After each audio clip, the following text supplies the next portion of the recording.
আসসালামু আলাইকুম প্রিয় অষ্টম শ্রেণীর শিক্ষার্থীরা, তোমাদের কালকে বাংলা পরীক্ষার এটা হলো প্রশ্ন।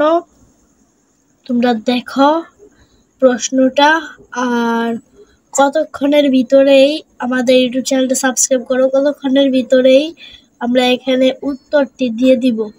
ইউটিউব চ্যানেলটা সাবস্ক্রাইব করো আর সাথে থাকো, আর এই প্রশ্নটা দেখতে থাকো।